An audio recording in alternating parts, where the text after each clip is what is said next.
Did Philadelphia win the?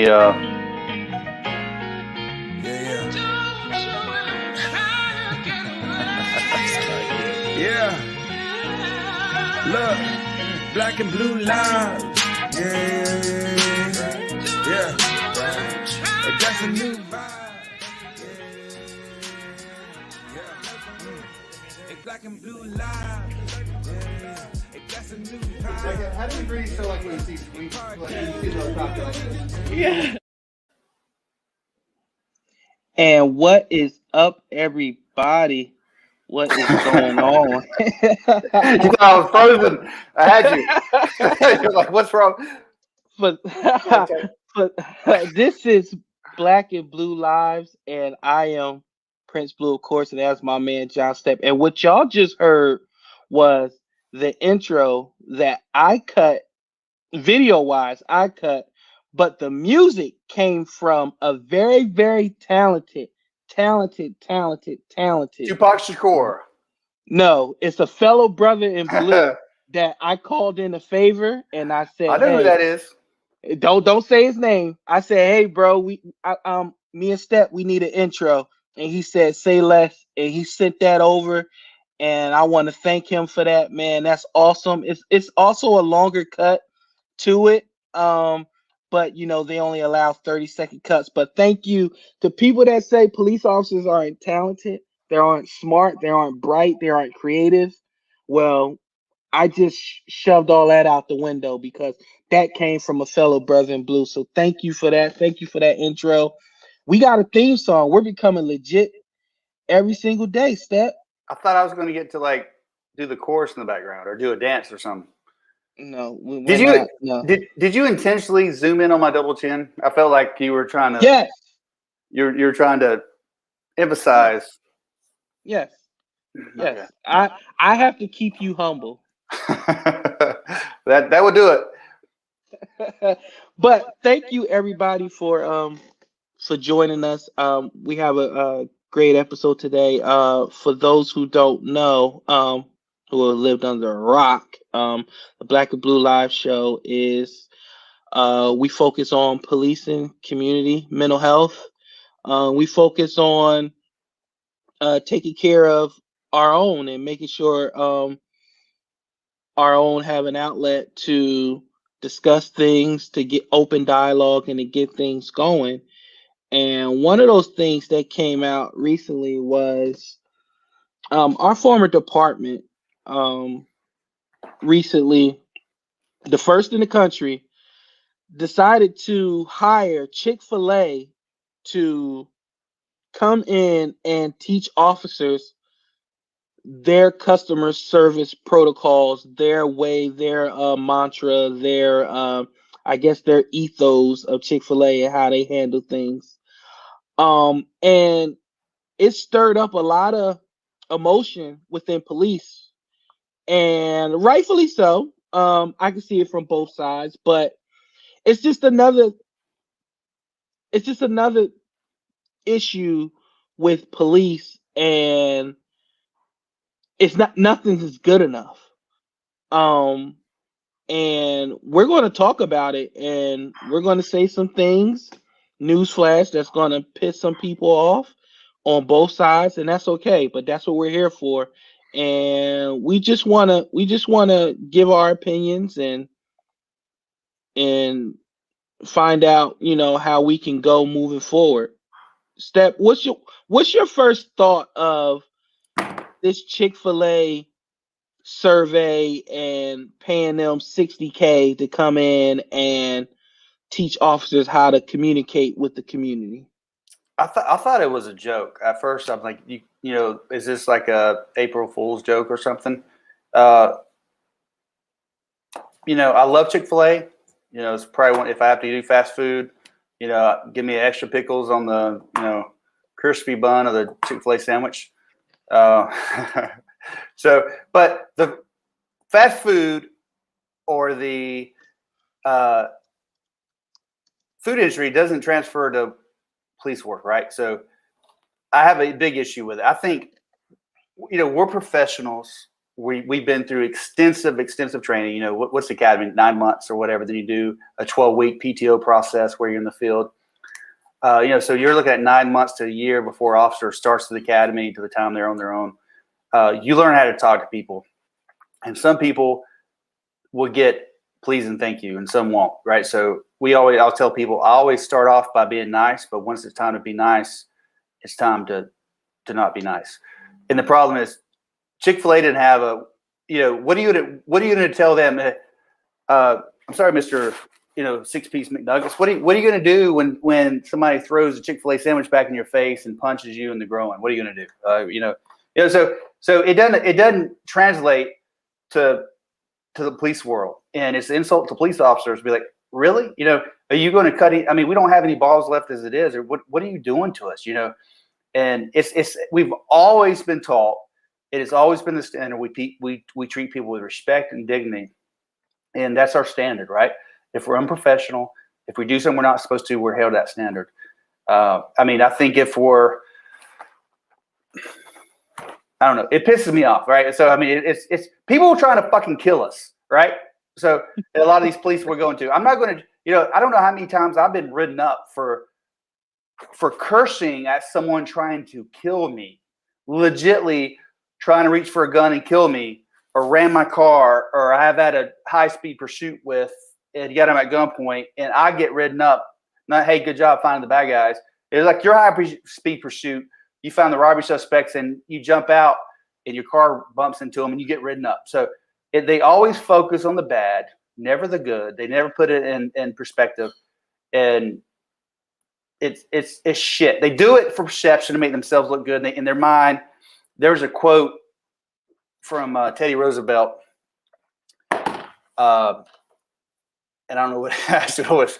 I don't remember. I've heard it like twice, but anyway. That's the first. There's a quote, but don't remember the quote. Basically, it's like a paragraph, but basically like in a sentence and a half, it says, if you're, you know, basically the men in the arena are judged. Actually, no, that's not it. The men in the arena are judged by, you know, you can't be outside the arena and judge the men in the arena. They're the ones with the blood, sweat, and scars from what's going on. You don't sit in the stands and judge what the men should have done. Only people that have a say-so in combat or in the arena or in police work or in the arena. So we can't, you know, and law enforcement is bad for taking the perspective of someone on the, you know, the 5 level, you know, the Panther Stadium, and you're a sports fan. How many times we all do it? Shit, yeah, we critique athletes. He's open. Go to the right. Critique the shit out of athletes, and we're not there. And we're not there. If they don't, we don't. It's the same thing. They get a perspective. You know, you're getting a 360 perspective with a quarterback where the receiver's open, or LeBron's coming down the court and he can't see over the 7'2" guy, you know, center in front of him. He's trying to. But it's what we have perspective, and people love to. Oh, I would have done this. I would have done that. My man T. Will said a mosquito bite took your memory. Yeah.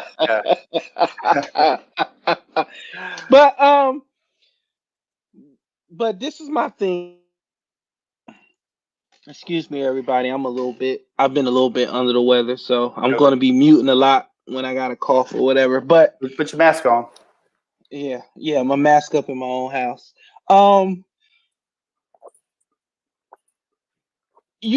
People already complained that police were robots, and they weren't human, and they stick to policy, they stick to whatever. So now you're going to add on top of that.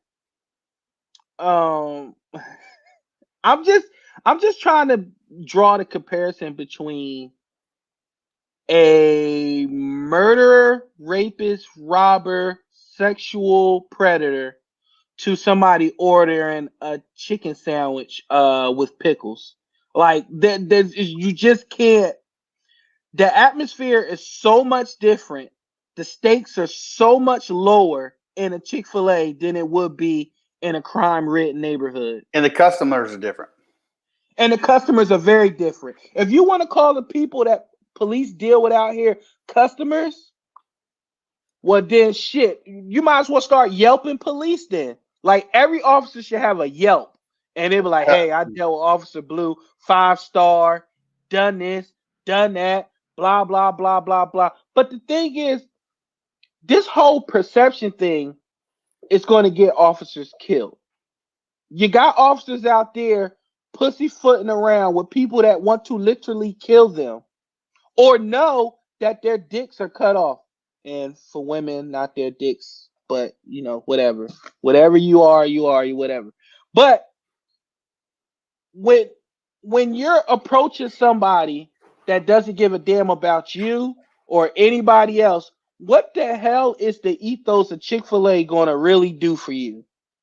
Oh man, sir, it's my pleasure to serve you as you just got finished robbing and raping and killing and pillaging people. It's my pleasure to serve you. When you put on the cuffs, are you going to say it's my pleasure? Thank you for thank you for working with CMPD. Like, what are you supposed to say? Like, this is complete and utter bullshit. And I'm trying to figure out, especially when I heard it costs like $60K. Like, you got officers Waste of fucking complaining money. about waste, We need absolute waste of money. officers need a morale boost, and they're not getting it. So going back, and I think you see it in the comments. I put it up.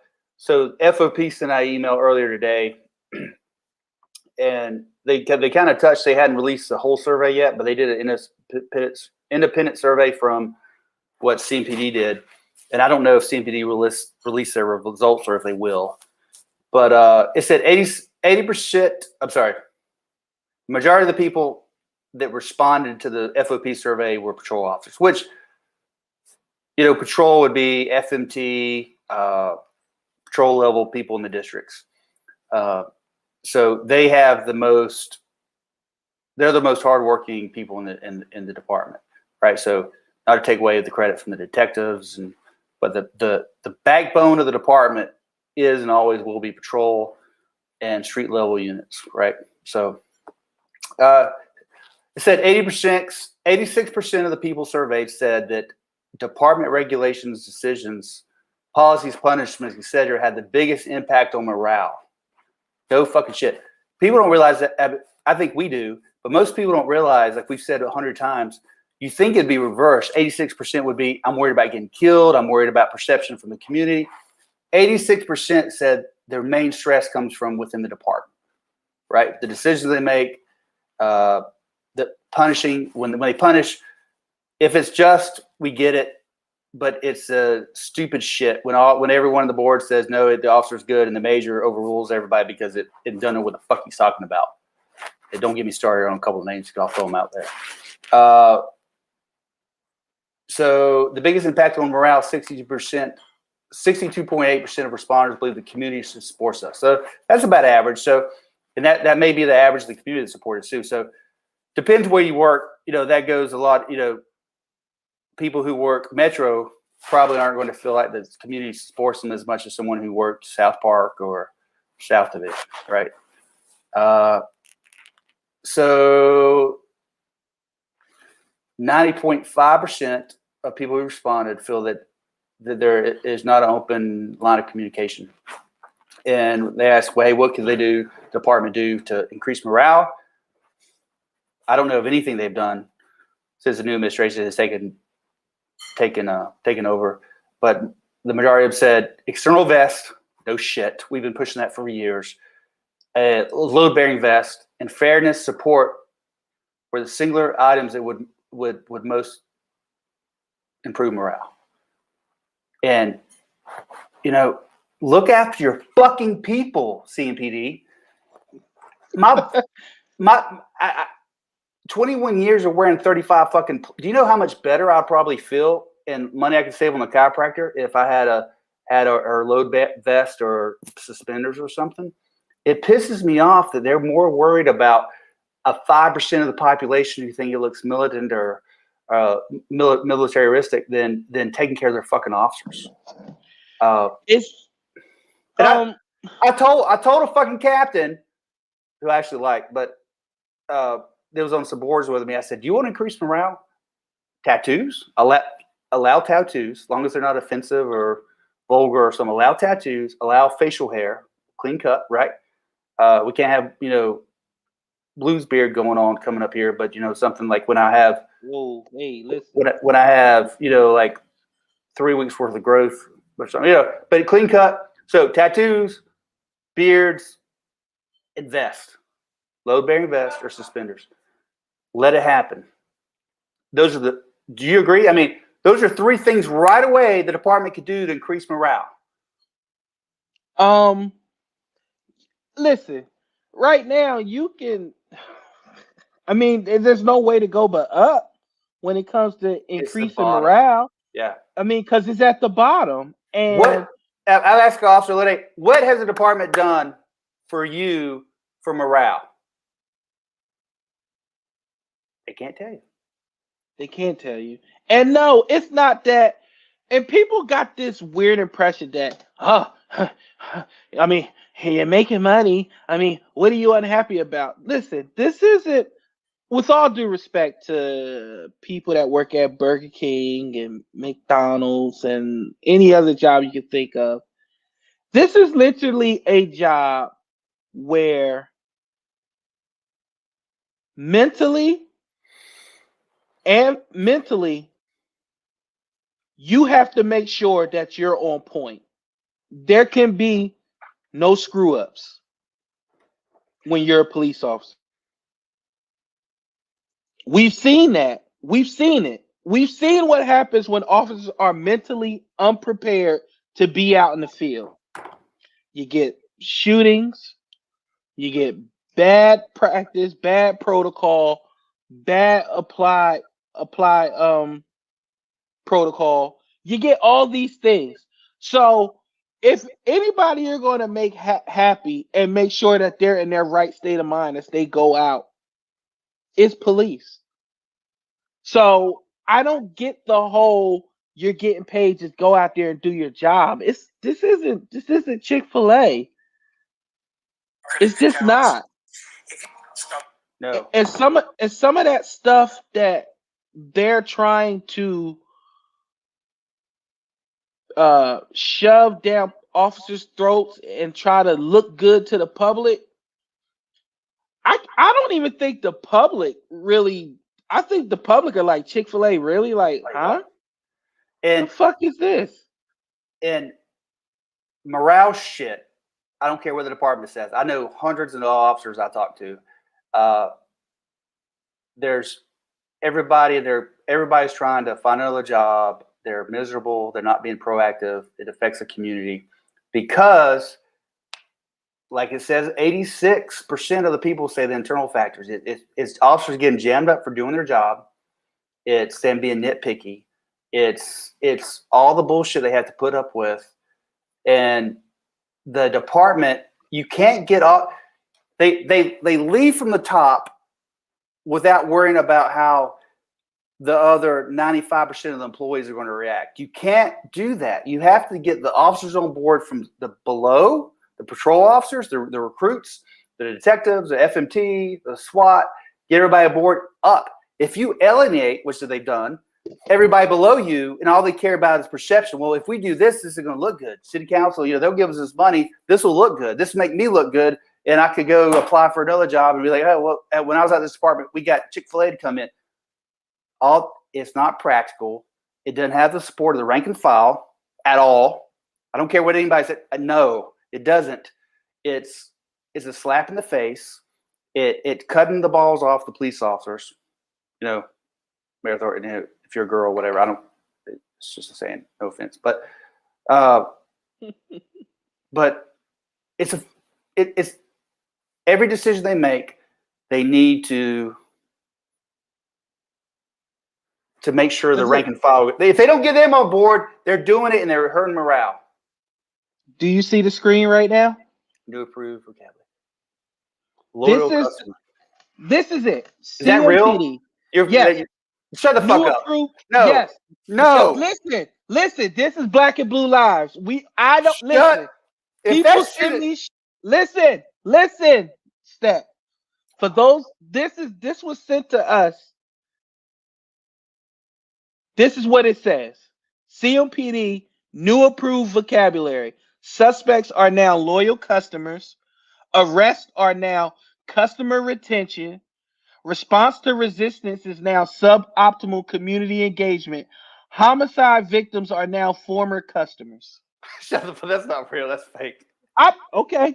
All right. Listen. If they pull that shit out of the training thing, I would get up and leave. After I laughed at him. It says in Patrol's word. This is it. That is it. That is it.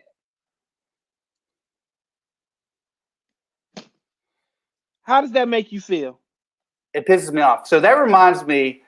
So when I was over in Steel Creek, there was patrol officers. There's a corner of Old Pineville and Archdale. There's a little corner store, and there are a bunch of people smoking, doing their thing, drinking, being kind of crazy. Well, the security will call them and have say, hey, we asked these people to leave. We want them to leave, and so officers arrived. 2 officers arrived, and they got punked out and left.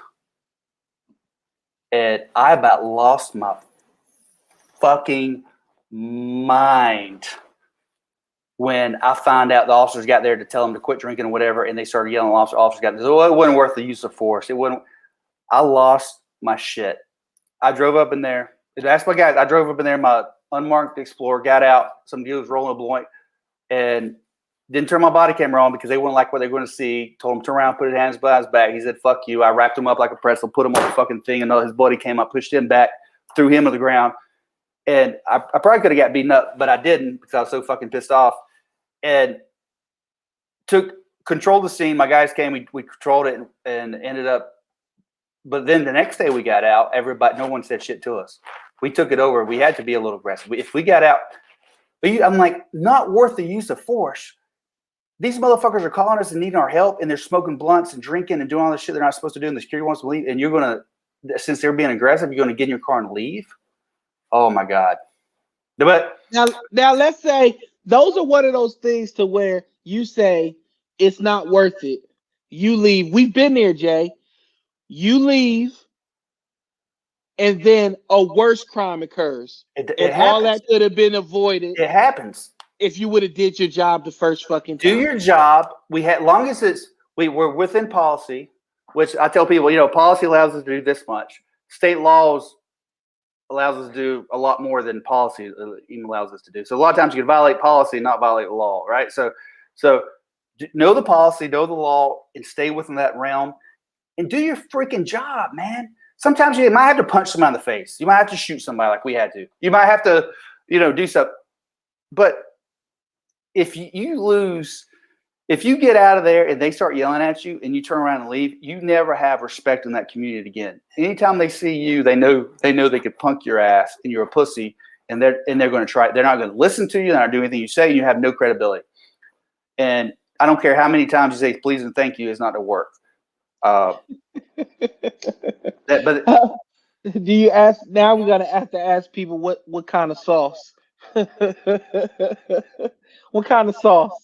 What do you mean? What kind of sauce do you want with your? I'm getting the red sauce. Yeah. Hey, listen. What police are gonna have to do is they're gonna have to make their own language. Sauce can be like an uppercut or a cross. I would have make like now if somebody steals my idea, I'm going to sue them because it's copyrighted. Maybe so, but I wouldn't make like energy drinks for cops and like there's like the 1018 Red Bull. I mean, I don't know, 1018. Well, that is copyrighted. Red Bull is copyrighted. But I won't use Red Bull. I use like Blue Bull or something. Blue Bull. Now that's my Bull. name, so that's copyrighted. I don't know. We're just like. What you know what? Well, maybe we should look into that. That's something that we could look into going forward. When we edit this, take that out because somebody's gonna take our idea because they already heard it. We're a little slow getting shit done.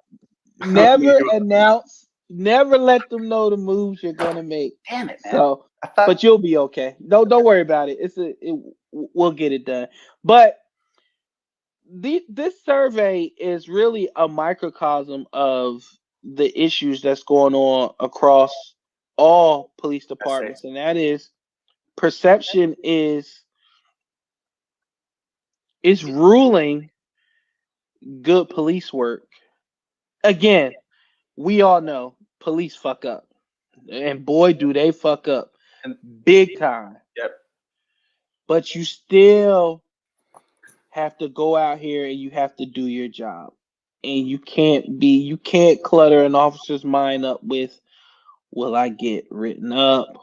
Will I get in trouble? Things of that nature. Because officers pause, they die. The Officers stress pause, other people die. of that is so. I mean, as a sergeant, as an officer, you're like shit, because you know they're going to the by the time the lieutenant and the captain and the major, they're going to put on slow motion. Oh well, in the background, it happens. Oh, so and so on third shift at 3 a.m. didn't have his tattoo sleeve on, so we're going to write him up. So and so said ass, and we're going to write him up. And then so and so who was responding, who never made 23, was going 12 miles over the speed limit without his blue lights on. We're going to write him up. That's they go through. They don't point out the good. They look for things to write people up because they're so fucking worried that the major's going to see it and find something they didn't, and they just go through. Oh yeah, pause. He looks kind of aggressive. I always got yelled at for my tone. Your tone of voice. You sound angry. I'm like, the motherfucker ran my car. Yeah, I'm angry. He pulled a gun on me. I almost had to blow his face off. Yeah, I'm angry. He ran from me at 100 miles per hour. Yeah, I'm angry. But they're worried Chick about Fil-A perception. people don't get angry. They don't get angry. No. That's the thing. Let's put them out there and see how long they last. Put them on Niche Ford and Airwood or Belmont Allen and Bates Ford and Sugar Creek 85. I mean, with their little Kia Souls with a little police light on top of it. good luck with it. But I mean, basically you're just demoralizing your agency. And they do it. What I've said it before, every other episode, I liked Putney a lot. He didn't care about perception. He wanted us to make sure we did what we were supposed to do. But if it looked bad and we did what we were supposed to do, guess what? He backs us. It backed us. He's not the chief anymore. But now it's all about, perception. Someone could take offense. They saw. It's not. We're dealing with what we're dealing with. Someone complained. Well, someone could complain, or someone could see it this way, or someone. They remind me of the fucking DA's office, who's like, well, yeah, those could not be his shoes, and we're going to dismiss the case, which happens. And like, what? I mean, it's, and they keep. I've got. I reached out to a captain the other day, and he responded, but I hadn't responded back. I've been busy, but I'm like, dude, do you know how many people are reaching out to me are having PTSD problems? And they're like, we're looking for help. They're scared to say anything because they see, that there's no help, and the department keeps saying there's help. There's absolutely nothing. We had at least two officers I know July 1st went out with PTSD who've been struggling for months and months and months, and said the department helped them zero. I'll tell you, the department did zero for me. They took my gun and took my badge when I said I needed help. Or not my badge, but took my gun when I said I needed help in October when I got diagnosed with PTSD. So help me. They threw me on the bus and never heard from them. To this day, no one from the administration ever reached out to me. I retired. I've got an honorable service, Medal of Valor. Sir, not one thing. People are reaching out to me that are like, hey, I'm having issues. I'm having issues. And they're in for a rude fucking awakening if they don't do something, because officers are between the morale of the department sucks because the admin, the community doesn't support us. They do, but the people being vocal don't support us. The politicians are fucking shady as shit. Most of them, they suck balls. And like, why do anything? Why get out with that person and lose my job? Why, every use of force or chase I get in, I know something's going to happen and someone's going to get ridden up. Why? It's a good fucking question, and it's not going to get answered because there are no answers, and people are frustrated. People are angry. Officers are like, I remember when you would come into roll call And guys would just be they'll be ready to kick ass, man. They'll be ready to just go out there and do some things. Now it's, hey, don't get fired. Now that's what you tell each other before you go out. Hey, don't get fired. But what people don't realize is not getting fired means don't be proactive. Don't do your job. Don't do And your job. the officers doing their job, and I've been one of those officers. They're like, stay in the office. Don't go out. Not that you do anything shady. It's like you're finding bad guys. When I worked Providence Division, I was so frustrated because they're like, quit being first on scene. I was like, what? Because you get there first and something happens, and your name keeps coming up. Well, because I'm catching bad guys, and some months I would have or weeks or I would have more arrests than the rest of the shift combined. I would have more. I always had 40, but I'm going to more calls. I'm first on scene. Now just drive around the block till somebody else gets there. Let them get in. I'm like, are you fucking? What are you talking about? They're like, next time they run, just let them go. And just all this shit that you hear now, I'm like, what are you saying? But now that's how the whole department is. Oh, it's not worth it. If they won't roll the window down, just let them go. If they won't get out of the car, get them another day. If they want to fight, it's not worth it. And then crime's through the roof. Good luck with that shit. And that's the thing. That's why when people be like, nobody's doing anything, it's too much crime. Well, it's called cause and effect. No, absolutely. You complain when officers do their job. Then when they don't do their job, you complain. So you got to pick and choose how you want to address it. So the other day I ran into the sheriff. I am homicide, and I've been a little critical of some of his policies and stuff. I like the guy; he's a good dude. He's a great detective. No one would doubt that. So I ran into him. We've been talking. He said, "Hey, I'm coming on 40 years." He's talking about the deputies doing some more things, which is great because they give them opportunity to do some law enforcement stuff. He was telling me that what 93, 94, they had 125 homicides, which were 135 bodies, because that quadruple homicide we had last year on base counts as one, right? That's how they count the number. They count incidents and not bodies. So 135 dead bodies, or if they justify them as self-defense, drug dealer kills another drug dealer, and they says it's self-defense, or they can't prove it. It counts. It goes away. But he said I think in 93, 94, they had 135 homicides, 6 homicide detectives, right? The population of Charlotte was less than half of what it is now. He had 36, 39 homicide cases. Just the workload these guys did. And I was like, well, how'd you fix it? And I kind of knew what the answer would be, but he was like, boots on the ground, jump out, officers getting out with people, arresting them, and taking care of it. That's the only way. But you have to have the DA on board to prosecute these people. He said the feds came in, they started doing. That's the only thing that's curbed the crime, and that's what you have to put the shit turds in jail who are shit turds, right? Everybody does. I'm one of the first ones. Somebody smoking weed, maybe they don't need to go to jail. Someone to just check for do house arrest, EM or something. But if you do something, I think if you steal, if you hurt somebody or try to hurt somebody, you need to be buried in the jail, right? Like these people that just prey, these bullies who prey on people. But the sheriff had a lot of good information, and I was impressed. I mean, I knew he was a good dude to begin with. I'm not, like I said, some of his support and stuff. I'm not a big fan of, but I'm like everything he was saying, I agree with everything. And if I didn't, I'll tell you. But he's like, you can't do this anymore. He's like, he knows what it takes, and he's like, but you just can't do it because you can't do police work anymore. That's what he said. You can't do it. So it's not like he doesn't know what needs to be done. His hands are tied. So and he said he trained Chief Jennings, and I've never said Chief Jennings is a bad dude. I think everybody that says, hey, he's a super nice guy, but I don't like his policies. I don't like how his administration is treating officers. Somebody. Let's get this out the way. You can like somebody and not have an issue with somebody, but have an issue with their policies and the way they go about things. Yeah. And so if we say something critical, it doesn't mean I'm talking bad about the chief or some of the majors I like, and I don't like their policies. I don't like.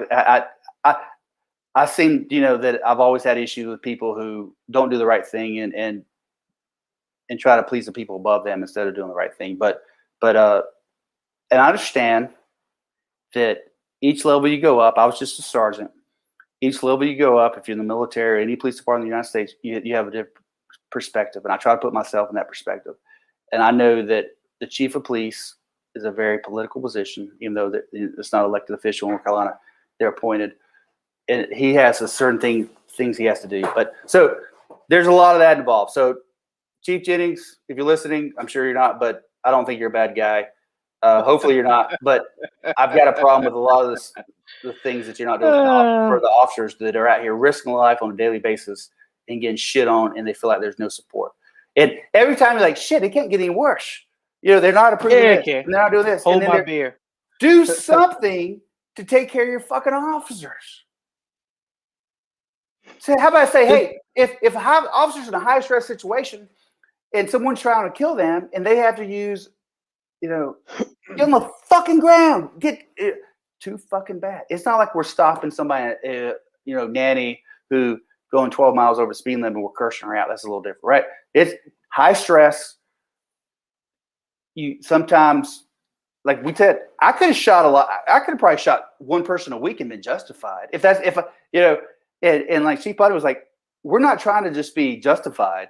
We could do a lot of shit and be justified under state law or get through policy. We're trying to do what's right. How many people could you shot or I've shot in our career that we didn't? That we used commands or we used judgment, or we used cover and concealment to buy time.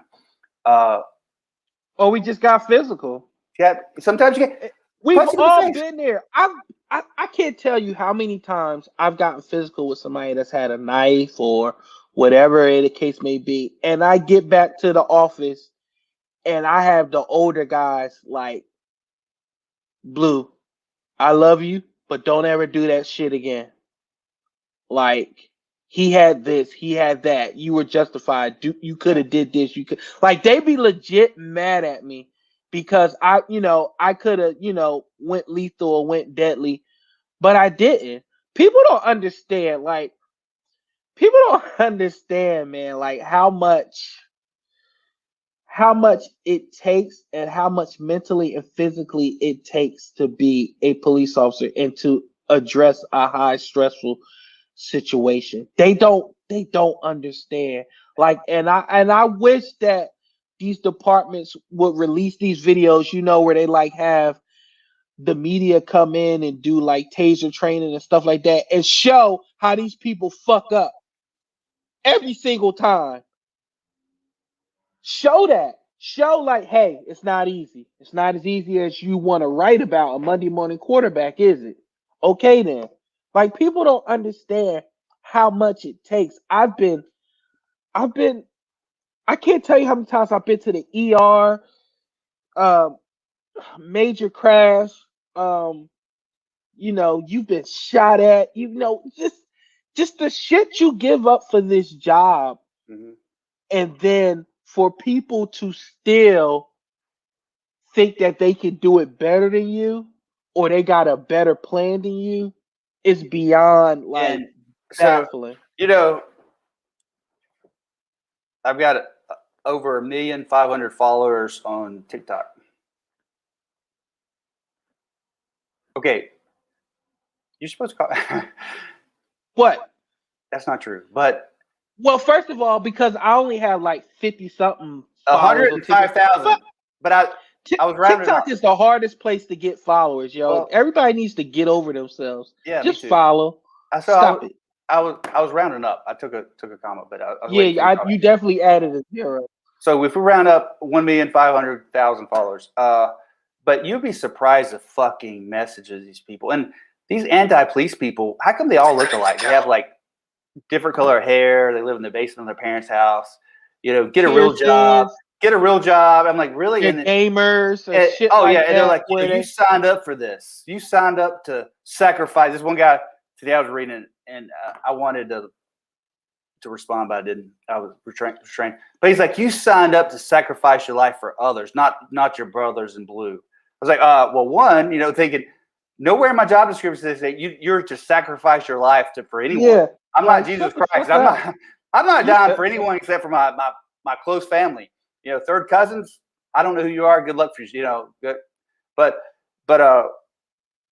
like it's not our today. job to sacrifice our. We put our we put ourselves. We respond to the calls of shots fired. We put ourselves in jeopardy to protect others.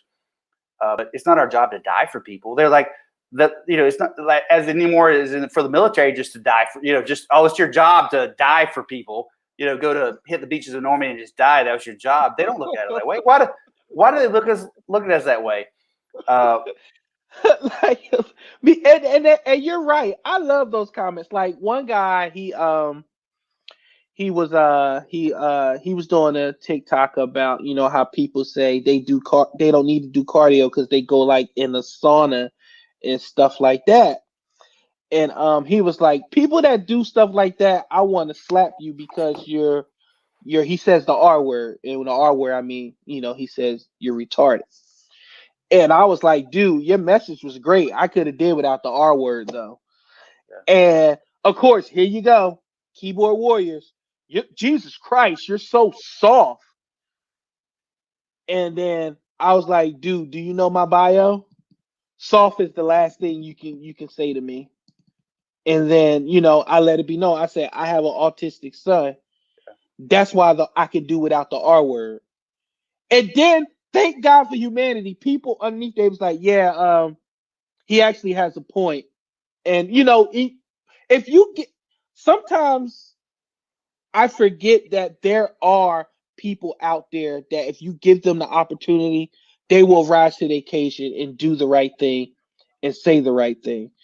You know what I'm saying? Mm-hmm. And when these keyboard warriors are saying, they want to make comments anti-police and stuff like this, and you look at them, you like, well, what is your slovenly melted ice cream looking ass doing to protect the serve? Yeah. If I was to bust in your house right now, what would you do? And to all these people that saying, I got the right to protect. 60% of people that own guns don't know how to fucking use them. They just buy them because it's cool. How many times have you went somewhere where somebody had guns and never was able to access them and got their asses handed to them? Oh yeah, or shot themselves with an unloaded gun because they, we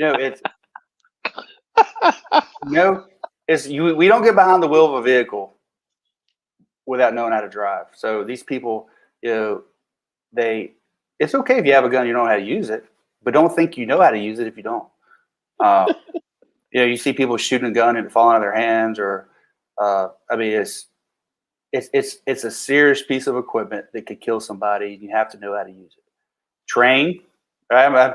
That's fine. Own a gun. That's your right. Own a gun, but try to figure out how to use it, and don't act like you do, and don't play with it like you know how to use it if you don't, because that's how people get hurt. And these are the people that's telling us, straight professionals, what we should do when we're staring down the barrel. This other guy, which is funny, he was like, get a real job, and just because you put a uniform on doesn't mean you're a hero. Okay, that's fine. And I pull up his profile, and he literally his job is opening Pokemon cards. I'm like, really, dude? I mean, you're calling me out about my job and you get a real job, and you're a Pokemon opener? I mean, I'm all about, I'm not trying to call somebody out for liking Pokemon cards, but I mean, you better have something that I can respect before you start calling me out, because we need both, and almost every officer in this community in the United States is sacrificed for this country. And I met with Pokemon. I'm like Pokemon. I'm like, really? You're that hard? Man, I'm like, I'm not a cop anymore. I'm ready to punch these people in the face, man. But these are the people that These are the people that come at you and tell you that And you they're put all the on a same. uniform. They're all the same, And different those are the color people. hair. This, this. Those are the people from Antifa, Black Bloc, these other organizations that anti-police and our government that have so much influence in Seattle or Portland, I'm glad you Denver. said that, Step, because a lot of the time, I kid you not, if you look at some of these comments, it don't be the black anti-police people that's No, stirring shit up. It be the suburban white kid who owns an Eminem album and thinks he knows more about black culture than black people themselves, and he's firing up the whole damn chat. Police police are unfair to black people for 400 years. And I'm like, well, excuse me, Frederick Douglass. Like, where did you get your information? Like, who the fuck are you? Like, why are y'all so hell bent on stirring shit up and round people up? Like, you've been in 3 riots. I've been in 3 riots. We've seen where black people during the protest would be like, hey, the white boys over there is tearing that shit up, or they yeah, will yeah. bring people to you, or you've been in a riot where it's peaceful, then it's that one guy that's trying to stir shit up, and the peaceful protesters are like, "That's not what this is about. Like, get him out of here, get this out of here." And Oh it's yeah. just so funny to me that there's always a type, like you said, the color hair, the piercings, the tall black boots, Pokemon enthusiasts. It's just you can't And make this shit another up. thing that Sheriff our sheriff McFadden. McFadden said that he said that he's getting numerous calls. Of course, a lot of people. There's 100 counties in North Carolina. There's only 2 that don't do patrol services. It's Mecklenburg. They do courts, jails, warrants. They have full powers of arrest. And then Gastonia County or Gaston County. So those are the only 2 out of the 100 that they don't do patrol services. I think Charlotte's the largest sheriff's department, or Mecklenburg County, following Wake County. But he's like, people are calling him saying, who look in the community in Greertown, Sugar Creek 85, Hidden Valley, Belmont community, saying they're scared to leave their house. And I feel like the police department are failing those people. Why are citizens in our city scared to leave the house? They're not going to be. There's so many people in the Black, Hispanic, Asian, white that support us. Not that, but they can't openly. They can't openly support us. There's a lot. I've learned there's so many good people in these communities who need our help, and we can't just focus on the shit turds who live there and think the whole neighborhood is shit because no one's speaking up. They're scared. They don't. They're like, hey, I'm not saying anything because these people are bullies and they'll attack them and they'll hurt them and they're So, but there's people in these communities that want the police help, and I feel like the police department is failing them because their officers are scared to do their job. And I guarantee when the full survey comes out, that's what they're going to show. They're scared to do their job because they don't want to get in trouble. When people are like, you sign up for it, it doesn't matter. No, these people have families. These officers have, they don't want to be on CNN. And why get out with those people? When we were at Belmont, it was a lot different. And you'd get out Belmont Allen, you get out, the open air drug market, all this other stuff, and you'd have to be a cop, man. Now it's there's none of that shit going on. There's no buy operations or surveillance or getting out. Hey, talking to people. Y'all got any guns? You got any drugs? It prevents so much. How much? Just between the two of us, how much crime did we prevent maybe by making an arrest or even having a conversation with somebody or knowing, hey, the block's hot down here. You don't hear that shit anymore. The block's hot because if they come through, they're worried about getting stopped. They don't carry guns because they know if we get stopped, the cops are getting in our cars. But yeah, absolutely, man. You used to be able to get out, talk to people, know people, have relationships with people. Like, like we got a call again. Man, Blue, we ain't doing nothing. We just hanging out, whatever. Like, yeah, but you You know, when certain clerks are in, they get nervous when you guys are Yeah, hanging around. yeah. All right, Blue, we out, man. We was just We'd chilling. get out, at Nation Ford and Red Roof, and you get out, and people are like, "Yo, Step, what's up, man?" These people we locked up, or "Hey, what's up?" Have a good rapport. They're good people in the community, and then we can't forget that. We can't forget that regardless, this is kind of a selfless job, right? I mean, and I was talking to my buddy Kayvon Hazrati. I met him on Monday for a beer, and he was shot. It was April 16th, 2006, in the head. He was part of VCAT. Changes.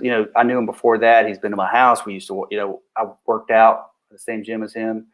I always looked up to. He looked like The Rock. Just smiling all the time. He got shot in the head. And it ruined his life. But he has so much perseverance, and he got diagnosed with stage 4 colon cancer, and just got a clean bill of health last week. And so to celebrate, I'm like, man, Kayvon, let me buy you a beer. That's the least I could do, So we bought him a beer and talking to him, and he was so upbeat, so positive, and the stuff he's been through. And we were talking about it. How would we be if we didn't do this job? If we were regular people, how much miserable? Yeah, but how much happier would our family be not having to deal Our with the shit I family do? would be happy, but we would be miserable because that's what we love. You're It's in exactly, us. and that's what he said. He said, Step, he's like, you're right, but we chose to do this because we had a calling. And he said, getting shot in the head and going through rehab and having,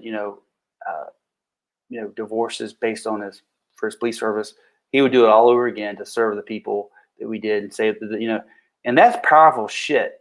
He has every right to be miserable and be a And, miserable SOB, and he has that attitude. and he's not like, fuck this place. I'm not. He was like, you know what? It does. It hurts that we have the lack of support that we do from the community and the department. Zero, basically. But for him to say, and I agree, and you would too. You got hit by the car and the stress your family. Do it. He said, "What? I'll do it again." He said, "I have to say, because it's not the people who do this for the right reason. It's not a job. It's an identity. It's a calling. It's just like someone who's called to be a pastor. I think or to be a teacher or a scientist or whatever it is. I felt like this is who I. I never said, "Hey, I worked as a police officer." Like, "Hey, I'm a cop." This is some people don't take it. They could leave the job and not have any issues, and other people. I feel like I was a cop 24/7. I couldn't let it go, and that's one of my downfalls is because I cared. Yeah, we all care too much. Somebody found your quote for you because you was struggling. I actually typed it out.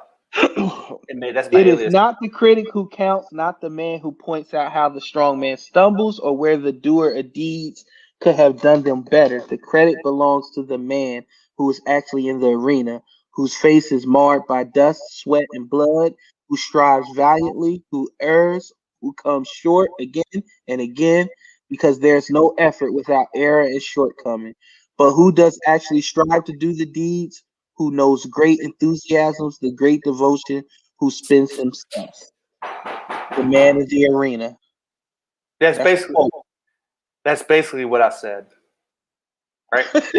that is nothing like you said. And thank you to Malike Like Ballard for helping us step out, because that's the first time. Normally when somebody says there's a famous quote and then says, I don't remember the quote.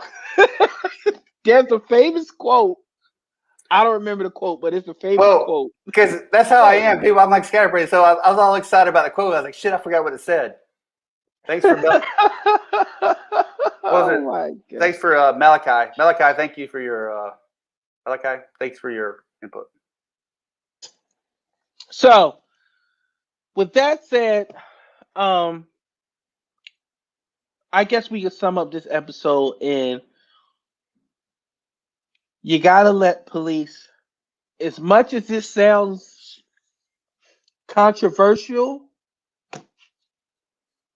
you gotta let police be human. As Theodore Roosevelt said, humans make mistakes, But within those mistakes, they learn from them, they grow, and they become stronger. And I didn't say not be punished, You're still not get in accountable. trouble. They're still held accountable. And no good cops to be like, hey, we should be held accountable. Hold me accountable. If I mess up, hold me accountable. Be fair to me. Take it in perspective. And one of my favorite quotes ever, I don't remember that one either. But if you watch A Few Good Men, remember Jack Nicholson was like, when he was on the stand, he was like, you sleep peacefully in your bed because men in the towers who are willing to do harm to others to keep you safe. Basically, I don't know.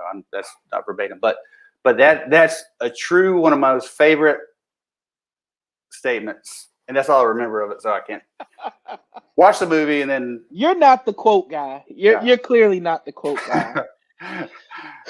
But thank you everybody for listening. I have been sick. Like, I don't know what the hell is going on, but I almost didn't do today. I was sweating like I don't know. I was sweating like I was in a sauna, but I felt like I had to do this. Did you miss your senior swing league? No, I actually went, and then I felt worse afterwards. I went to the gym this morning and I bowled, and then after I just felt completely bad. So I still got my workout in, did my bowling, and You think you got some of the swingers? I Bowling? probably did Balls? get some from the Swingers One of the Bowling League. One of the balls. Listen, somebody made a great point. They said before all this pandemic thing happened, the most disgusting thing you could do is eat at a bowling alley. You know why? Because you're eating your food, sticking your hand inside a bowling ball, touching your food again, sticking your hand inside a bowling ball, touching your food again, slapping high fives with everybody else, touching your food. That's a good fucking point. Like, that's gross as shit. They don't have hand sanitizer at the bowling alley? Not on North Tryon. Somebody drink that shit. anything on North Tryon that says alcohol, they're like, somebody squirting it. But so if you didn't see it, if you came in late, make sure you look for us tomorrow to look at our intro. That was me rapping. Yes. I'm about to show you the whole intro. Let's do it. Whole intro. You didn't give credit to the person who did it, or he didn't want to say it? He told me no because of the nature of his job and can we how say we be saying some shit that be off. Yes, he knows we love him. He knows I love him. He knows that. So here it is. We're about to play it now. Cover that up. Yeah.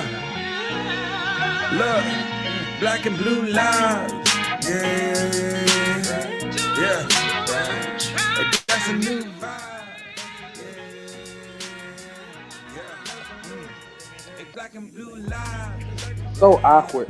That's a new vibe. How do you really feel like when you see those cocktails like this? Yeah. Especially, I've got a shirt that's like 3 sizes too small. You said they would like. You said just that's like a. Listen, you have a great rack, and you should be proud of it.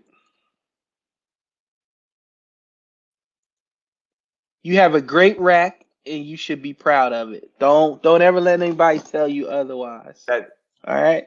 That made me feel good. Thank you. Thank you. So, this has been another episode of the. This has been another episode of the Black and Blue Live Show. I am Prince Blue. He is John Stepp. You can find me at Prince Blue on Twitter, YouTube, Facebook, Instagram, TikTok. Stepp, tell them where they can find you, yo. Jonathan Stepp on Facebook. Parentheses @ TOG 42. No, it's on the screen. Google it. But for people on the podcast, they can't see the screen. That's why you got to. Oh, okay. So just Google Jonathan Stepp, no H, JONATHAN on Facebook. TOG 4280 on TikTok and Step 4280 on Instagram. Yes, and please make sure people remember, me and John's live stream is to funnel you to the podcast, which is available on Apple Yep. Podcasts and Google Podcasts. So please make sure you subscribe and download the latest episodes. Listen, make sure you leave ratings. I'm challenging everybody in this stream to go Please. subscribe to our podcast and leave a rating. Because we have Can you so at many least ways to do watch that? it. So, we only may get like 34,000 views on Facebook and, 100,000 on Instagram or something, whatever. But if you add them all up, It helps. yeah. And So that's how people notice us, and that's how we can get more content to you. So please subscribe to the podcast. Leave a OnlyFans. rating. What's your OnlyFans? My OnlyFans is bearded black guy. Oh, remember? So I created a profile for my BBV, my big black van. So just BBV at onlyfans.com and see what's inside my BBV. What a creeper. Anyway, everybody, thank you for joining us. I hope everybody stays safe. If you have any questions, please email us, reach out to us on social media. If you have anything that you want to talk about, we will talk about it. And as always, we are out. Stay safe in the street, guys. Keep your heads up. See you Changes are next coming. week. See you next week.